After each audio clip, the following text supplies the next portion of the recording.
40 days and 40 nights. The embarrassment. I remember whenever I was about 14 years old, and I can remember the exact scene of sitting at the table with my family, where my dad was sitting, where my two brothers were sitting, where my mum was sitting, and I was brought up Catholic. And I remember, being in school and really started to follow in the God Squad. And I really felt this feeling, like I was changing and I was being different, and I wanted this born again thing that was saying. I didn't understand it all, but I knew the feeling. I knew the feeling was right. And I remember sitting at the table one Sunday. I can still see it now. And I literally said to them, "I just wanted to let you know that I'm born again."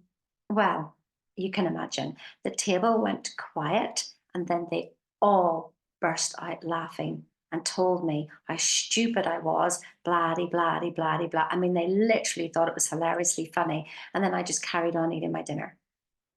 Now, it seems to be like a trendy thing now to follow God. And if you're not, the teachings and the Christ consciousness. So what happened then to me whenever I was about 24, and I had my first real punch from life. I mean, my first real punch in the gut.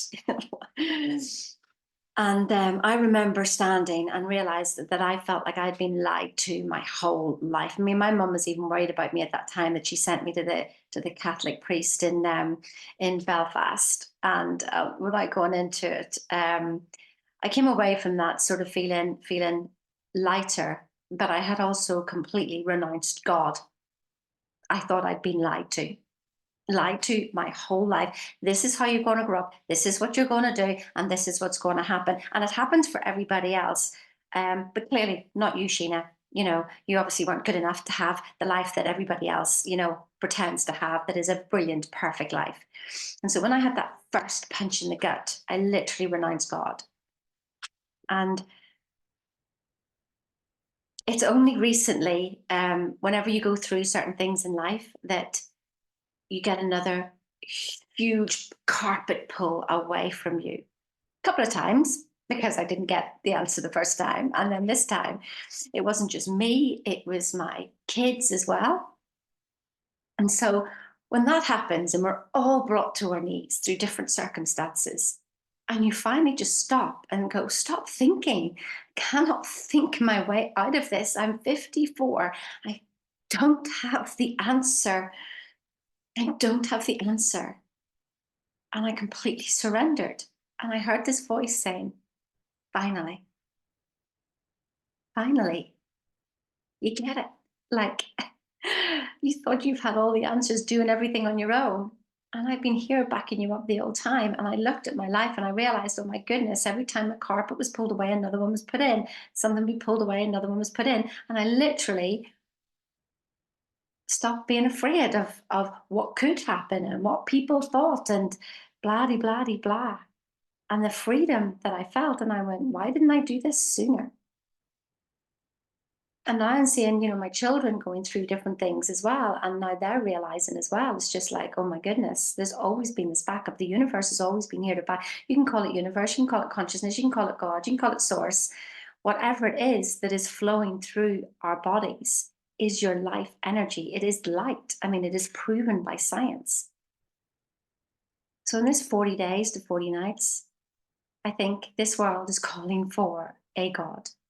And that's not the God outside of yourself. You are of God. It is the God that you are, the source that you are. The very source of you is light. Whenever they used to say, like, we are light beings, like, well, oh yeah, all that woo-woo stuff. But you are. What else would you be? Science proven. Like, science backs this whole thing up. In fact, go and watch a program, talk to A Trip to Infinity on Netflix. There's no other answer. We can play all these games and manifestation games, but unless you know who you really are and really get to the source of you and know that you're coming from there, everything else is pure effort, effort, effort. Anybody sick of the effort yet? That's why there's no peace. You should keep searching, searching, searching outside of yourself. Let's do this next manifestation technique. And if we could just sit here and just hand it all over, and get about our days in pure joy and gratitude. No matter what, no reaction to the world, be not of this world. These words that have been written for that Jesus has said, this is the Christ consciousness, to follow that consciousness. Follow that. Keep your eye on me when the storm is going on. Keep your eye on your consciousness, not the storm, the consciousness. What are you saying to yourself? What's that inner conversation?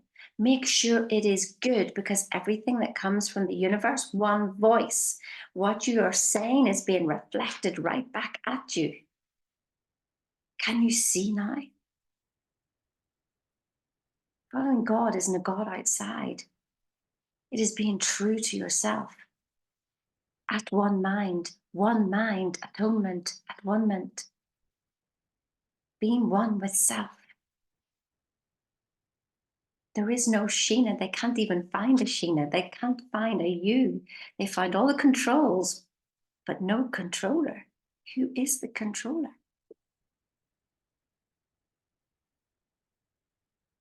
I'll leave you with that. Just a who am I question. Who am I? What is this that's breathing me now? Are you breathing yourself?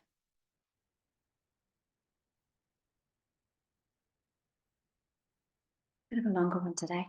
Something more to contemplate. Have a good day.